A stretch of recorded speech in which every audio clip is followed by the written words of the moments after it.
একটা বকরি, 1000-এর উপরে সাহাবী। অল্প জবের আটা, 1000-এর উপরে সাহাবী। বিবি বলে 10-12 জনের দাওয়াত দিও, 2-10 জনের বেশি যেন না হয়। আর যেই জাবের রাদিয়াল্লাহু তাআলা দাওয়াত দিয়েছেন নবীকে, নবী পাক সব সাহাবীকে বললেন, জাবের আমাদের নেমন্তন্ন করেছে, জোরে বলুন। আচ্ছা, এখন বিবি জিজ্ঞাসা করে স্বামী খবর, যে তুমি তো বললে 2-10 জন বলতে, তাই বলেছি। এখন নবী পাক সমস্ত সাহাবীকে বলে দিয়েছেন, যিনি দাওয়াত দিয়েছেন তিনি দেখবেন, জোরে বলুন। তাই ওনাদের স্ত্রীরা কত সুন্দর ঈমান ছিল। আর আমাদের বিবি হলে কি বলতো, বললাম 2-10 জন বলতে, আর তুমি এত হুজুরির চালাচামটা বলি ফেলো, বাড়ি ছেড়ে চলে যেত। 2-10 জনের খাবার যদি 1000 মানুষ আসে কি করব? পালাবো না? এই পালাবো না? আল্লাহর হাবিব বলেন, এই জাবের, আমি যত সময় না যাব যেন গোশত রান্না করো না, আমি যত সময় না যাব যেন আটা গুলো না। জোরে বলুন না সুবহানাল্লাহ। আমার নবী পাক সাল্লাল্লাহু আলাইহি ওয়াসাল্লাম গেলেন, নিজের থুতু মোবারকা দিলেন গোশতয়ে, জোরে বলুন। আব্বা, আল্লাহর হাবিব সাল্লাল্লাহু আলাইহি ওয়াসাল্লাম বলেন, জাবের, সকলকে নিয়ে যাও আর 10 জন 10 জন করে বসিয়ে খেতে দাও। সুবহানাল্লাহ বলুন। 10 জন 10 জন করে খেতে দাও।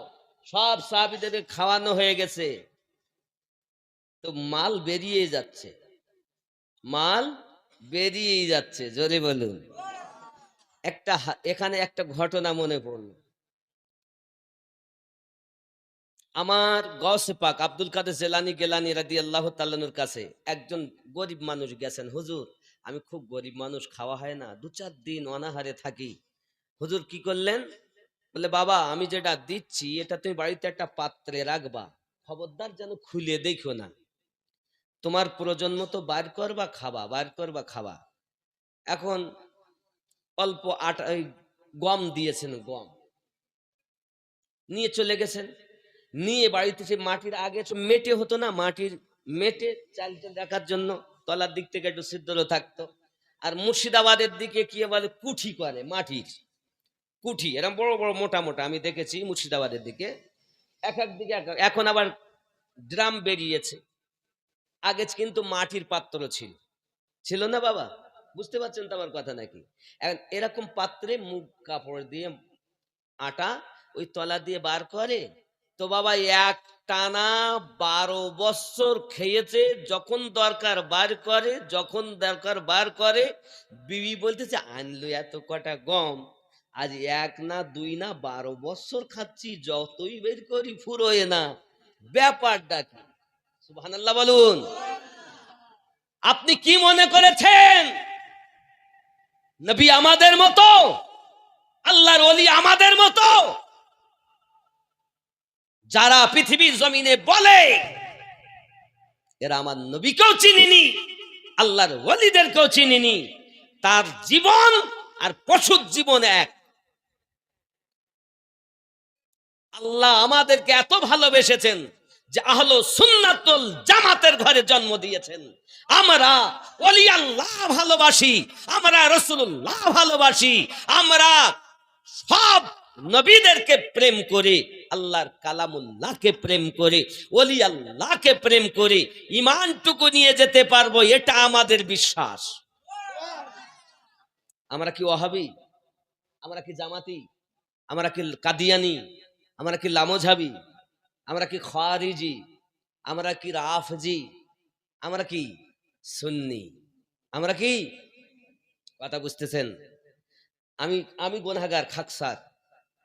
ইমামে রব্বানি মুজাদ্দিদ আলফে সানি রাদিয়াল্লাহু তাআলা আনহুর তরিকতে, নকশবন্দিয়া মুজাদ্দিদিয়া তরিকতে নিজেও আমি বায়াত হয়ে আছি। ওই তরিকতের পাট্টা আমার গলায়। আপনারা ওলি মাখা, আমিও ইমামে রব্বানি মুজাদ্দিদ আলফে সানি রাদিয়াল্লাহু তাআলা আনহু, পাঞ্জাবের জমিনে যার দরবারে আল্লাহর কাবা এসেছিল, জোরে বলুন। আমার কথা কি বুঝতে পারছেন? রাগ হচ্ছে? ভালো করে বোঝার চেষ্টা করুন, সাময়িক কিছু নিয়ে যান।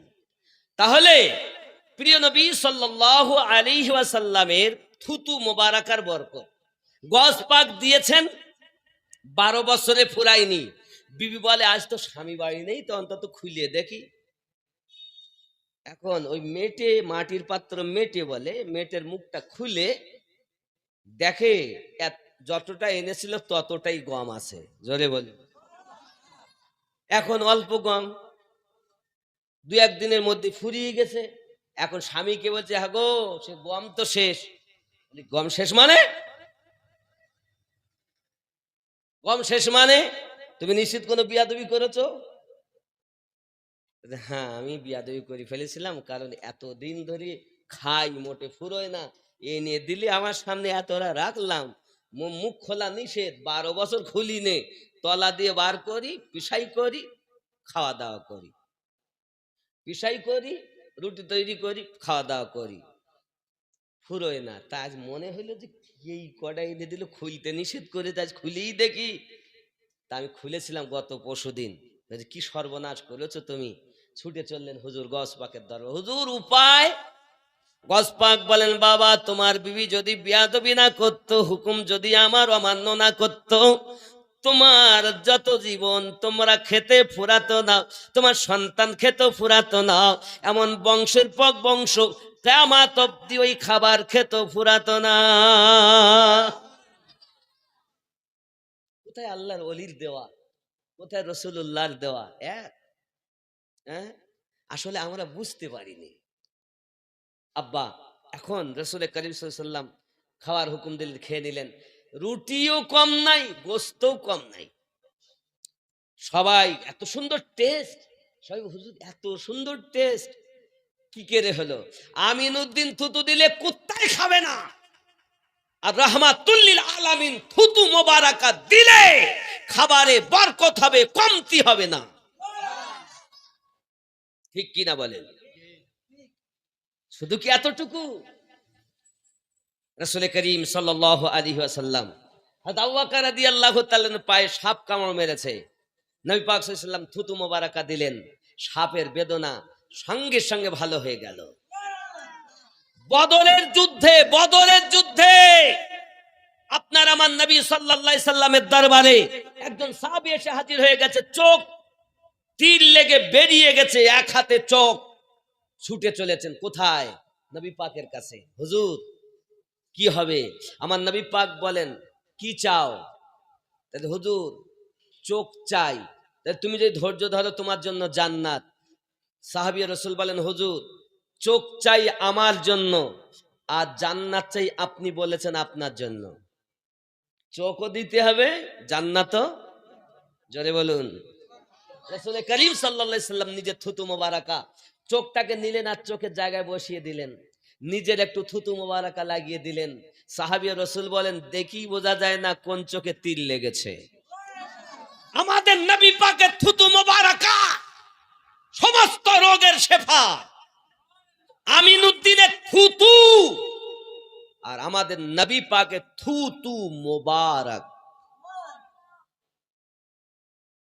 একজন সাহাবী এসেছেন, হুজুর বদরের মাটিতে আমার পায়ে এমন জোরে আঘাত করেছে হুজুর, আমার পা ভেঙে গেছে, পা ছাড়িয়ে গেছে।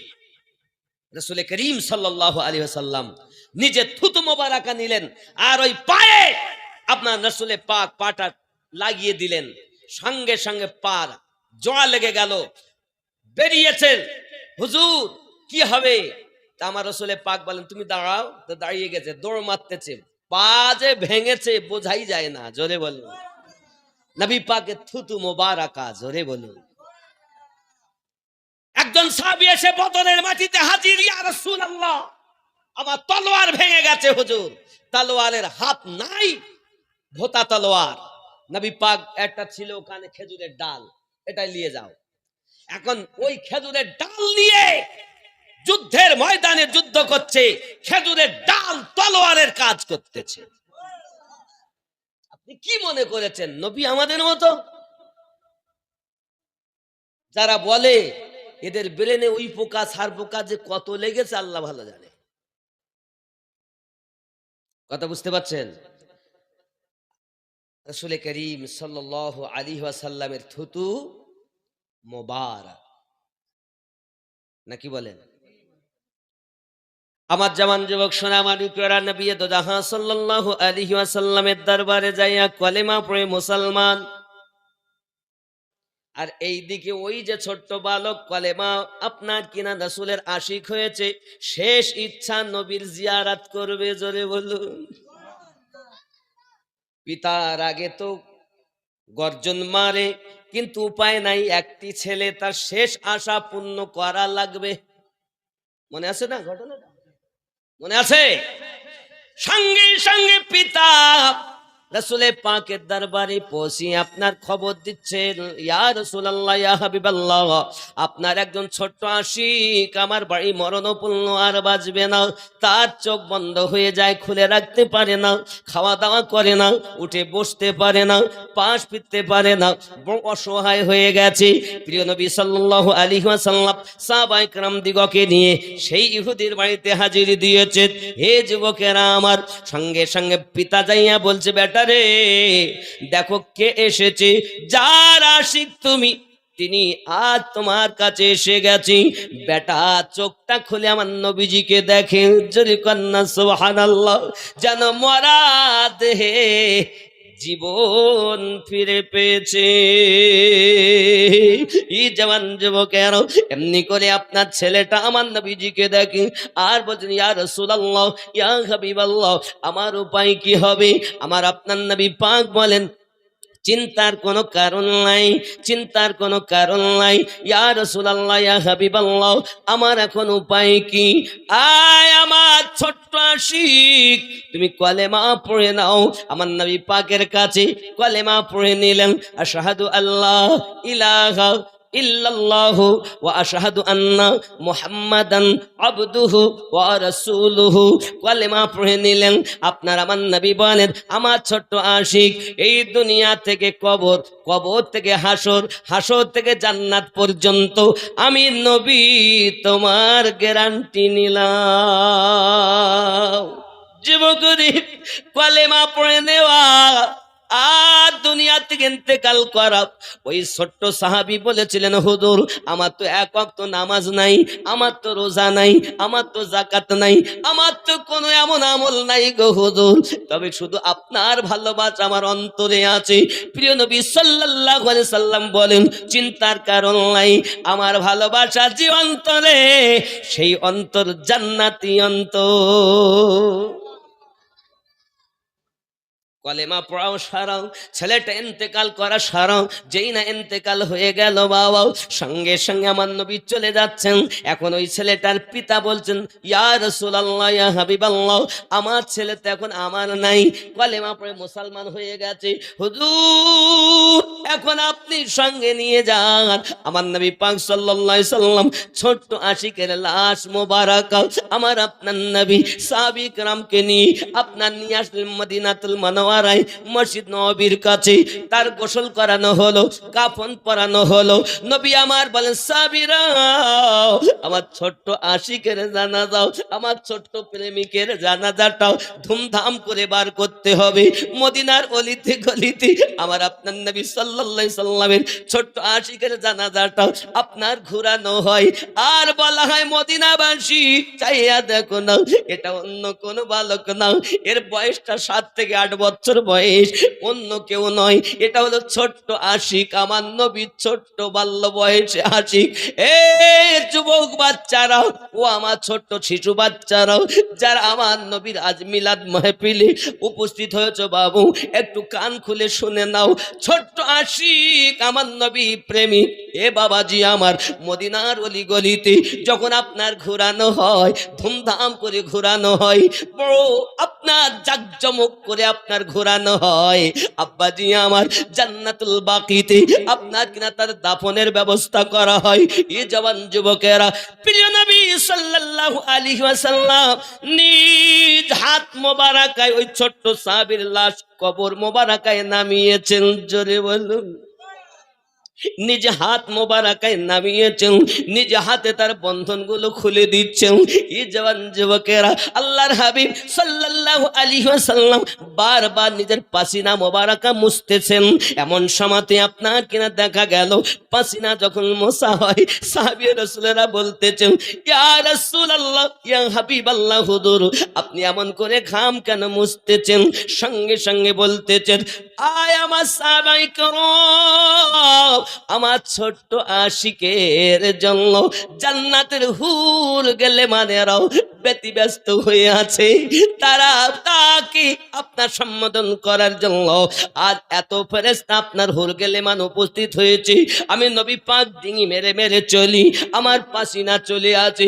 সাহাবী কেরাম কান্না শুরু করে দিয়েছে, ইয়া রাসূলুল্লাহ, ইয়া হাবিবাল্লাহ, আমরাও যদি এমন হতাম, আমাদের লাশ যদি দুনিয়া থেকে যদি আমরা মারা যেতাম, আমার নবী যদি নিজ হাতে আমাদেরকে নামাতেন, তা না আমাদের জন্য কত সৌভাগ্য হতো। যুবকেরা আমার, সাহাবী রাসূল সাল্লাল্লাহু আলাইহি সাল্লামের জীবনে নামাজ ছিল না, রোজা ছিল না, হজ ছিল না, যাকাত ছিল না, ছিল শুধু অন্তরে নবীর ভালোবাসা। এই ভালোবাসার খাতিরে এখনো যদি কোন অন্তর নবীকে প্রেম করে, হবে ওই অন্তর, ওই জিসিম, ওই দেহ জান্নাতি জান্নাতি জান্নাতি।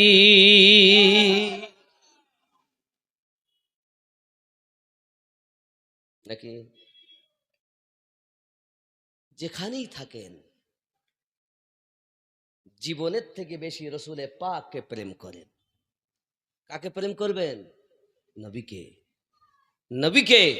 যখন নবী পাকের কথা আসবে, সেখানে স্ত্রী, সন্তান, মা বাপ, বন্ধু বান্ধব, দুনিয়ার কোন ব্যক্তির ভালোবাসা নবীর ভালোবাসার কাছে টিকবে না।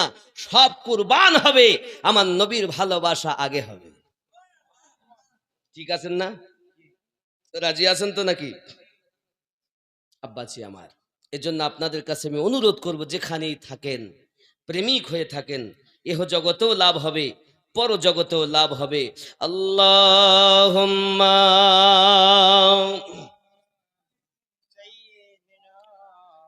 মাওলানা মুহাম্মদ ওয়া আলা আলিহি।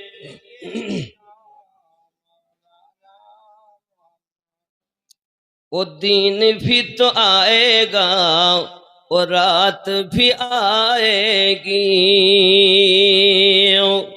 वो दिन भी तो आएगा, वो रात भी आएगी।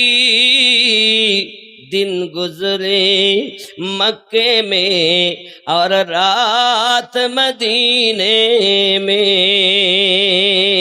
सुभान अल्लाह वालें।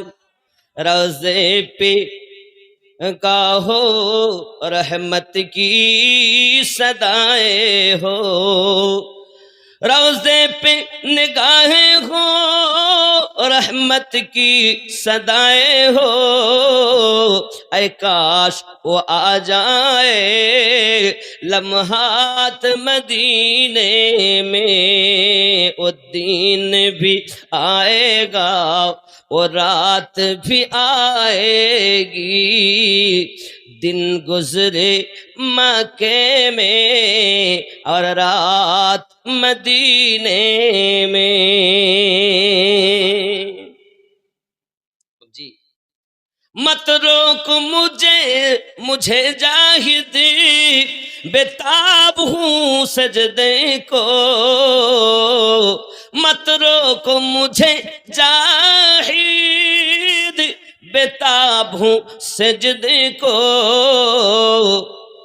का बंदिश रहते हैं, काबू में नहीं रहते जज्बात मदीने में।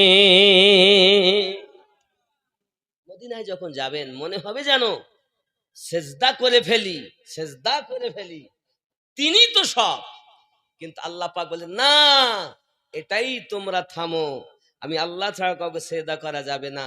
এটাই তো একজন আশিকের জন্য পরীক্ষা। জোরে বলুন। এটা খেয়াল করেন কত সুন্দর কথা। মত রোকো মুঝে জাহিদ बेताब हूँ सजदे को,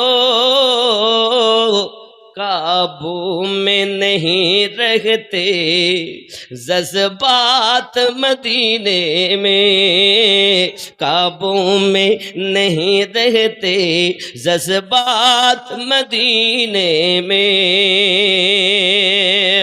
रोज़े पे निगाह हो रहमत की सदाएं हो, ऐ काश वो आ जाए एक लम्हात मदीने में। अल्लाहुम्मा सल्ली अला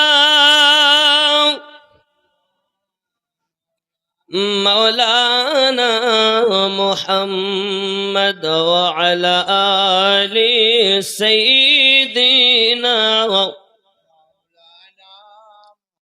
আব্বা আমার রাসূল করিম সাল্লাল্লাহু আলাইহি ওয়াসাল্লাম দিলেন জাবের রাদিয়াল্লাহু তাআলার বাড়ি, আটায় বরকত, গোস্তে বরকত, সবাই খেলেন। নবী পাক সাল্লাল্লাহু আলাইহি ওয়াসাল্লামের হুকুম, হাড্ডি যেন তোমাকে চিবাবে না, রাখবে। রাসূল করিম সাল্লাল্লাহু আলাইহি ওয়াসাল্লাম নিজের হাত মোবারকা দিলেন আর সেই হাড্ডি থেকে জীবিত বকরি করে দিলেন। গাউস পাকের দরবারে মোরগ জবাই করে দিয়েছেন। মোরগ মোরগ খেলেন, হাড্ডিগুলোতে হাত দিয়ে জীবিত মুরগা করে দিলেন। চোর এসেছে, কুতুব বেনে গেছে। ওলি আল্লাহ বানাতে পারে। নবী যেমন আবু বাকরকে সিদ্দিক বানিয়েছেন, ওমরকে ফারুক আজম বানিয়েছেন, উসমানকে জিন নুরাইন বানিয়েছেন, আলীকে হায়দারে কার্রার বানিয়েছেন, বেলালকে মুয়াজ্জিন আজম বানিয়েছেন, জাহান্নামীকে জান্নাতি বানিয়েছেন, 10 জন সাহাবীকে জান্নাতে সার্টিফিকেট দিয়েছেন। আল্লাহর ওলিরাও তেমন পদ ভোলাকে আল্লাহওয়ালা বানিয়ে দেয়। জোরে বলুন না। চোরকে কুতুব বানিয়ে দেয়। গস পাকের দরবারে চোর গেছে চুরি করতে, গসে আজম করলেন কি, চোরকে কুতুব বানিয়ে দিলেন। রাত্রে চুরি করতে যায়, সকালে কুতুব হয়ে যায়। অলিরা বানাতে পারে না, ক্ষমতা কম, ক্ষমতা বেশি। আল্লাহ পাক তাদের দিয়েছেন, তারা আল্লাহর অলি, ভণ্ড নয়, তারা সত্যি আল্লাহর অলি। খাজা গরিব নওয়াজ পৃথিবীর সরজমিনে ইসলামটাকে এত সুন্দরভাবে প্রচার করেছেন, দুশ্মনেরা কলেমা পড়ে ঈমান নিয়ে এসেছে। এটাই তো আল্লাহর ওলিদের কাজ। আব্বাজি আমার, আপনি যেখানেই যান আল্লাহর ওলিদের কাছে খালি ভক্ত হলে হবে না, মুরিদ হতে হবে। কি হতে হবে? মুরিদ। অনেক মুরিদ বাপ মা আছে, তো মুরিদ হব কেন? পাগল, বাপ মায়ের কাজ আলাদা, আল্লাহর ওলির কাজ আলাদা, শিক্ষা গুরুর কাজ আলাদা, আর দীক্ষা গুরুর কাজ আলাদা। আমি আপনাকে বলি, দেখুন, জ্ঞান হলো 2 প্রকার। কয় প্রকার? কথা বলুন। এক হলো পুঁথিগত জ্ঞান, স্কুলে, কলেজে, ইউনিভার্সিটিতে, মাদ্রাসাতে পাবেন। যেমন অ আ, সারে অ, এ বি সি ডি, আলিফ বে তে সে জিম হাকা, এইরকম। এটা হলো পুঁথিগত বিদ্যা। এটা কি বিদ্যা? পুঁথিগত বিদ্যা, লিখিত বিদ্যা। এই লিখিত বিদ্যাকে বলা হয় ইলমে শরিয়াত। কি বলা হয়? ইলম অর্থ জ্ঞান, শরিয়াত অর্থ প্রকাশ্য। এটা হলো প্রকাশ্য জ্ঞান। আর একটি জ্ঞান হলো ইলমে মারেফাত, সেটি হলো দীক্ষাগত জ্ঞান।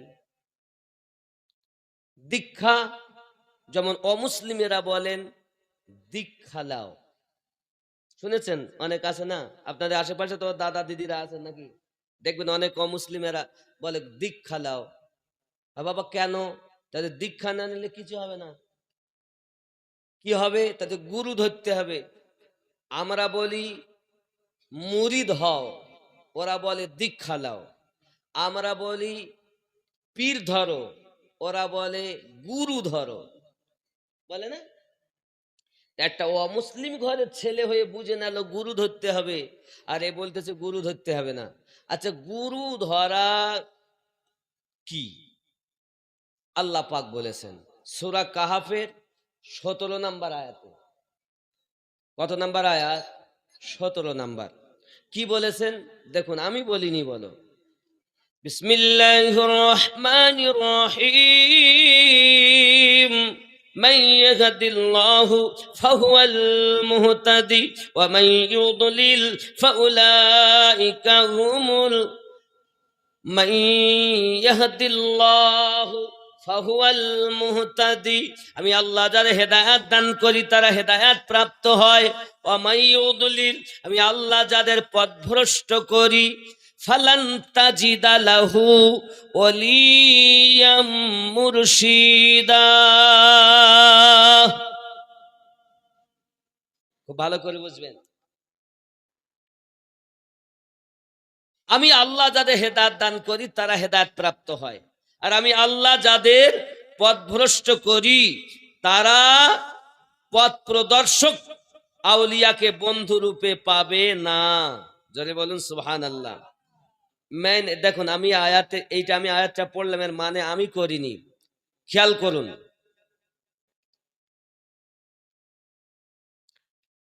বাবাজি বলা হয়েছে जिसे अल्लाह राह दे तो वही राह पर, और जिसे गुमराह करे तो हरगिज उसका कोई हिमायती राह दिखाने वाला ना पाएगा। আব্বা আমার, এর মধ্যে 11টা তফসির আছে। তফসিরে জালালাইন, তফসিরে দুররে মানসুর, তফসিরে মাজহারি, তফসিরে বাসিরাতুল জিনান, বুঝতে পেরেছেন? তফসিরে কানজুল ইমান, তফসিরে আপনার কিনা এমনি করে উসমানী, এর মধ্যে আপনার কিনা রয়েছে। যাই হোক, এখন বিষয় হলো আউলিয়া মুর্শিদ রূপে পাবে। আউলিয়া অর্থ বন্ধুগণ, আর অলি অর্থ একজন। আউলিয়া মানে অনেক, একের অধিক, আর অলি মানে একজন। আল্লাহ পাক এখানে বলেছেন যে আমি আল্লাহ পাক আল্লাহ তাআলা যাদের হেদায়েত দেই তারা হেদায়েত প্রাপ্ত হয়। হেদায়েতের মালিক কে? আমি আল্লাহ যাদের পথভ্রষ্ট করি তারা কখনো হক পথ পায় না।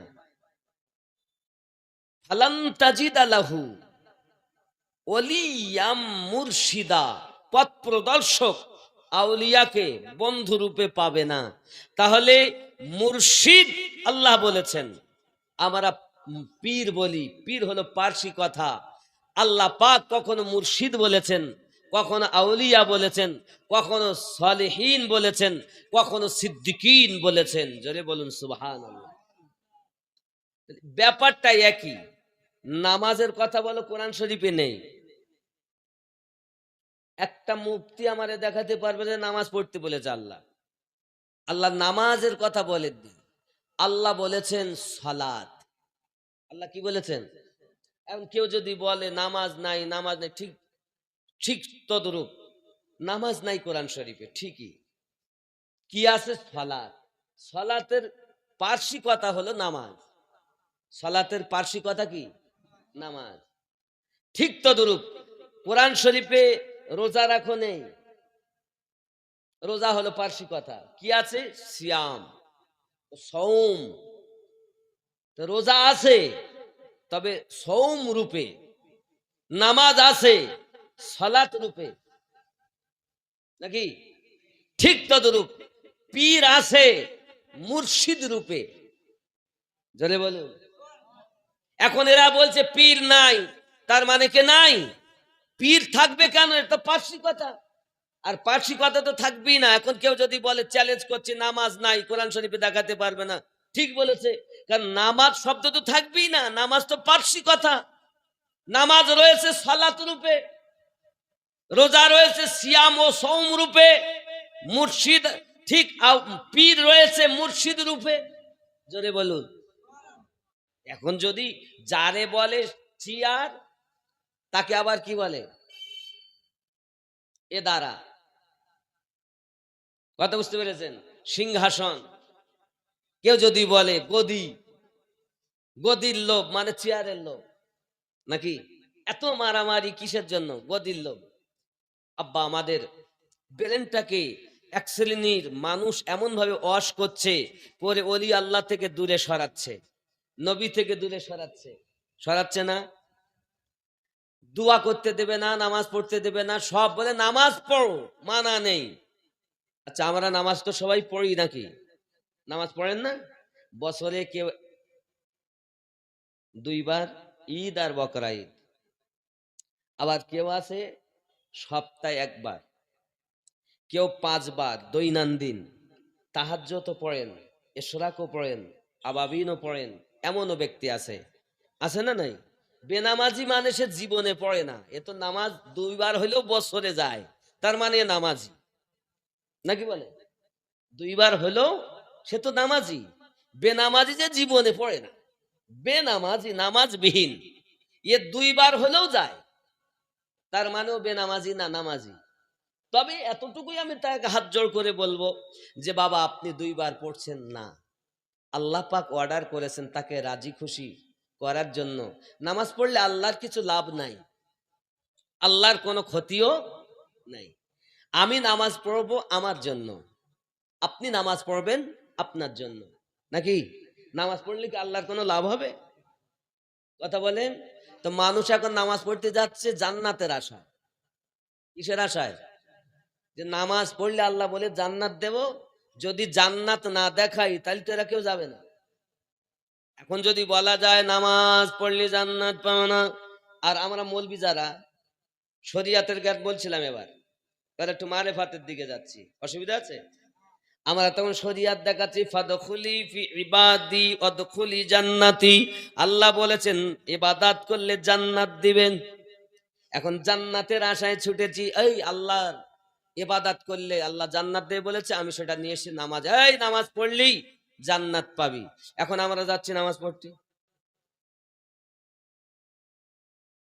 ভালো কথা বুঝুন, শরিয়াত বলছে হাসরের মাঠে প্রথম প্রশ্ন নামাজের হবে, আর কবরের ভিতরে প্রথম প্রশ্ন ঈমান ও আকীদার হবে। জোরে বলুন, প্রথম প্রশ্ন কিসের? ঈমানের, আকীদার। কবরে প্রথম প্রশ্ন। কারণ বুখারী ও মুসলিম যদি আপনি খোলেন, এখানে দেখবেন একটাই প্রশ্ন, আদার্স কিতাবে আছে 3টি প্রশ্ন, ওই একটাতেই সব ভরা। সেটা কি? মা কুনতা তাকুল ফি হাক্কি হাযার রাজুলিন মুহাম্মাদিন সাল্লাল্লাহু আলাইহি সাল্লাম। জোরে বলুন সুবহানাল্লাহ। যুবক আমার, তাহলে তাকুলু দুনিয়ায় থাকাকালীন নবীকে কি বলতে? সুবহানাল্লাহ বলেন। আপনি দেখুন 3টি প্রশ্ন, আপনার ব্রেনে আমি একটু ঢুকাই। প্রথম প্রশ্ন কি? তোমার রব কে? তাই তো নাকি? কথা বলেন, তাই তো? তাই তো শুনে এসেছেন। দ্বিতীয় প্রশ্ন কি? তোমার ধর্ম কি? নাকি? 3 নাম্বার প্রশ্ন কি? মা কুনতা তাকুল ফি হাক্কি হাযার রাজুলিন মুহাম্মাদিন সাল্লাল্লাহু আলাইহি সাল্লাম। 2টি প্রশ্নতে উত্তর নাই। তোমার রব কে? উত্তর নেই। তারপর তোমার ধর্ম কি? উত্তর নেই। কিন্তু 3য় প্রশ্নতে প্রশ্ন রয়েছে, আবার উত্তরও রয়েছে। খেয়াল করুন, কি সেই প্রশ্ন? মা কুনতা তাকুলু ফি হাক্কি হাযার রাজুলিন মুহাম্মাদিন সাল্লাল্লাহু আলাইহি সাল্লাম। এই ব্যক্তি সম্পর্কে তোমার কি ধারণা যার নাম মুহাম্মদ সাল্লাল্লাহু আলাইহি ওয়াসাল্লাম? তাহলে প্রশ্ন করছেন, আবার প্রশ্নের উত্তরও দিয়ে দিচ্ছেন। হাজার রাজুল, কি রজুল? মুহাম্মাদিন সাল্লাল্লাহু আলাইহি সাল্লাম। জোরে বলুন। রজুল অর্থ মানুষ, হাদা মানে এই, আসমাই ইশারা, জালিকার রাজুল নয়, বাইরের সেগা নয়, হাজা আসমাই ইশারা, কারিবের সেগা। এই ব্যক্তি, এই মানুষটি যার নাম মুহাম্মদ সাল্লাল্লাহু আলাইহি সাল্লাম, তাকে, তার সম্পর্কে দুনিয়ায় তুমি কি ধারণা রাখতে? প্রশ্নটা এই, ভালো করে বুঝবেন। আজ আমরা অনেক মৌলবীরা শর্টকাটে বলে তোমার নবীকে বলো না, প্রশ্ন হচ্ছে তাকুলু, দুনিয়ায় থাকতে তুমি কি ধারণা করতে? কি ধারণা বলতে? নবীকে কি বলতে? যে নবী এটা জানে ওটা জানে না, এটা পারে ওটা পারে না। জিব্রাইল আনতেন তাই নবী জানতেন, তাছাড়া জানতেন না। কি বলতে সেটা বলো। তাকুলু, তোমার আকীদা কি ছিল, তোমার ঈমান কি ছিল, তোমার বিশ্বাস কি ছিল বলো। তো বলতেছে আমি, নবী আসতে পারে না। আচ্ছা, আপনাদের এই গ্রামটার নাম কি? নব কৃষ্ণনন্দপুর, নব মুসলিম পাড়া নাকি শেখ পাড়া? কৃষ্ণনন্দপুর শেখ পাড়া, তাই তো? আচ্ছা, যাই হোক, এখন এই শেখ পাড়ায় নবী আসতে পারেন? পারেন না? পারে? তাই পারে। আচ্ছা, আমি আপনাদের বলি, আচ্ছা এখানে কি শয়তান আসতে পারে? শয়তান আসে না? শয়তান আসে না? মসজিদে এক্ষুনি নামাজ পড়তে গেলেন ফজরের, তাহলে এই কাঁধে কাঁধ মিলাও কেন? তাদের শয়তান ঢুকবে। তো শয়তান কি শুধু ওইটাতে ঢোকে নাকি গো? গাল দিয়ে ঢোকে, নাক দিয়ে ঢোকে, চোখ দিয়ে ঢোকে, কত অঙ্গ দিয়ে ঢুকে যায়, খালি ও ভিতরেও ঢুকে যায়। শিরা উপশিরায় ভ্রমণ করার ক্ষমতা আল্লাহ দিয়েছেন। তুমি ওখানে শয়তান, তো শয়তান ঢুকতে পারে তুমি বিশ্বাস করো, শয়তান আসতে পারে বিশ্বাস করো, কিন্তু এখানে নবী আসতে পারে না। যদি শয়তান আসে বিশ্বাস হয় আর নবী পারে না, তাহলে তো বোঝা গেল আল্লাহ শয়তানকে ক্ষমতা দিয়েছেন কিন্তু আমাদের নবীকে দেয়নি। তাই শয়তানের ক্ষমতা বেশি, নবীর ক্ষমতা কম। তাই শয়তানের থেকে নবীর ক্ষমতা কম না বেশি? তাই শয়তান যদি একবার আসতে পারে, আমার নবী 1000 বার। ঈমান আকীদা ঠিক করুন। আর ওই প্রশ্নই হচ্ছে তুমি নবীকে কি ধারণা করতে। প্রথম আমি চ্যালেঞ্জ করি কোন মায়ের পুতকে, সহিহ বুখারী ও মুসলিম একটি প্রশ্ন, দ্বিতীয় প্রশ্ন নাই, একটাই আছে, আদার্স অন্য কিতাবে আছে। হাদিস কোরআন পড়বা না, তোমার হুজুর যা বলিস তাই? তাহলে কি ধারণা করতে? 2 নাম্বার, আপনাদের এখানে যারা আপনারা আমরা বসে আছি, আমাদের কাছে ভালো এবং মন্দ লেখার ফেরেশতা কজন? কথা বলেন। 2 জন, তাই তো? আপনার কাছে 2 জন, আপনার কাছে, আমার কাছে, সবার কাছে। আচ্ছা, ওই রাস্তায় যারা আছে ওদের কাছে ফেরেশতা 2 জন। 750 কোটি মানুষের কাছে থাকে কি করে? আচ্ছা, আমরা কি ফেরেশতা দেখতে পাই? কিন্তু ঘাড়ে আছে, এটা আমাদের বিশ্বাস। আর আরবিতে ওটাকেই বলে ঈমান। কি বলে? আর বাংলায় কি বলে? বিশ্বাস। বাংলায় কি বলে? আরবিতে কি বলে? ঈমান। কি ঈমান? ফেরেশতা আমাদের কাছে আছেন, ভালো এবং মন্দ লেখার আল্লাহ তাদের ক্ষমতা দিয়েছেন, এটি আমাদের ঈমান। বুঝতে পারছেন তো নাকি? রাগ করছেন? বুঝুন, আমার কথাগুলো বুঝুন আব্বা আমার। তাহলে ফেরেশতা আছেন, নবী নাই। তাহলে নবী এখানে নাই। নবীর জন্ম মদিনায়, না, জন্ম মক্কায়, ইন্তেকাল মদিনায়, রওজা মদিনায়, নবী আছেন মদিনায়। আমি হলাম শেখ পাড়ায়, নবী হলো মদিনায়, নাকি? তাহলে আমরা, আপনারা যখন নামাজ পড়েন, যারা নামাজ পড়েন তাদের বলছি, কারণ এখন আপনারা শুনছেন, এরপর আমার কথা কিন্তু সবাই শুনবে, লাখ লাখ মানুষ শুনবে, কোটি কোটি মানুষ শুনবে। খেয়াল করুন, আমরা নামাজ পড়ি তখন কি বলি? আসসালামু আলাইকা আইয়ুহান নবিয়্যু। এই নবী, কা কা উপস্থিত, এই নবীর উপরে দরুদ ও সালাম। আর নামাজ থেকে বেরিয়ে পর বলতেছি আমি শেখ পাড়ায়, নবী মদিনায়। নামাজে বলছেন এই নবী, আর বাইরে এসে পার বলছেন মদিনায় নবী, তার মানে নামাজের সাথে বাইরে আপনার মিল নাই। এখন আপনি আমি প্রত্যেকেই ৭৩ দলের মানুষ একই কথা বলে, আসসালামু আলাইকা আইয়ুহান নবিয়্যু, বলে কি না? মানে এই নবীর উপরে দরুদ ও সালাম, এই বলতে ইনি আছেন নিকটে, তাহলে তো আমি এই বাবজি বলবো নাকি, এই, হ্যাঁ, আর ও তাহলে ওই ব্যক্তি বলবো। তাহলে নবী যদি মদিনায় থাকে তাহলে আমরা আসসালামু আলাইকা আইয়ুহান নবিয়্যু বলবো কেন? দূরের সেগা বলবো ওই নবী, মদিনায় নবী, শেখ পাড়ায় আমি, কিন্তু সে শব্দ ব্যবহার করে না, সবাই নিকটে শব্দ ব্যবহার করে। তাহলে আমাদের জানা দরকার নবী ডাইনে বামে সামনে পিছনে উপরে নিচে নবী কোথায়? আমরা তো বলেছি এই নবী। আল্লাহ পাক বলছেন বান্দা বান্দি তুমি বুঝলে না, আমি আল্লাহ তোমাদের পরিষ্কার করে দিচ্ছি। সূরা আহজাব আয়াত নাম্বার 6। আয় আল্লাহ নবী কোথায় আছে? আল্লাহ পাক বলছেন আন নবিয়্যু আওলা বিল মুমিনিনা মিন আনফুসিহিম, প্রত্যেক মুমিনের জানের থেকে আরো নিকটে নবী আছে।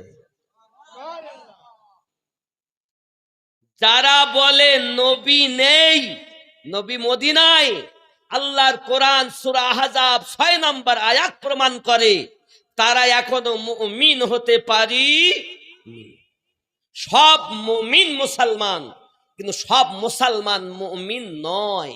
আর আল্লাহ নামাজ পড়তে বলেছেন মুমিনকে, রোজা রাখতে বলেছেন মুমিনকে, হজ করতে বলেছেন মুমিনকে, যাকাত দিতে বলেছেন মুমিনকে, নাকি বলেন? তুমি বলছো নবী মদিনায়, তাহলে আমরা স্পষ্ট বুঝে নিয়েছি তুমি এখনো পর্যন্ত মুমিন হতে পারোনি। মুমিন যারা হয়েছে তাদের জানের থেকে নিকটে নবী রয়েছে, এটা বিশ্বাস রাখতে হবে। দেখেন আর নাইবা দেখেন, ফেরেশতা আছে দেখেন বা নাইবা দেখেন, বিশ্বাস রাখতে হবে, ঈমান রাখতে হবে ফেরেশতা আছে। আল্লাহ ফেরেশতাদের ক্ষমতা দিয়েছেন, ঠিক তদ্রূপ নবী দেখতে পান আর নাইবা পান, ঈমান রাখতে হবে নবী নিকটে আছেন। কথা বুঝতে পারছেন? এখন যদি কেউ বলে এই ফুরফুরায় কি নবী এসেছিল, কেউ বলতেছে কি জান, নবীর আর খেয়ে কাজ নেই, ফুরফুরায় এসেছে সাহাবী নিয়ে। শুনেছেন না? শুনেছেন না? আব্বা আমার কোন লেকচারার বলেছে, আব্বা আমার আমি আপনাদের বলতে চাচ্ছি, আচ্ছা নবী কি আসার দরকার? আসে কে?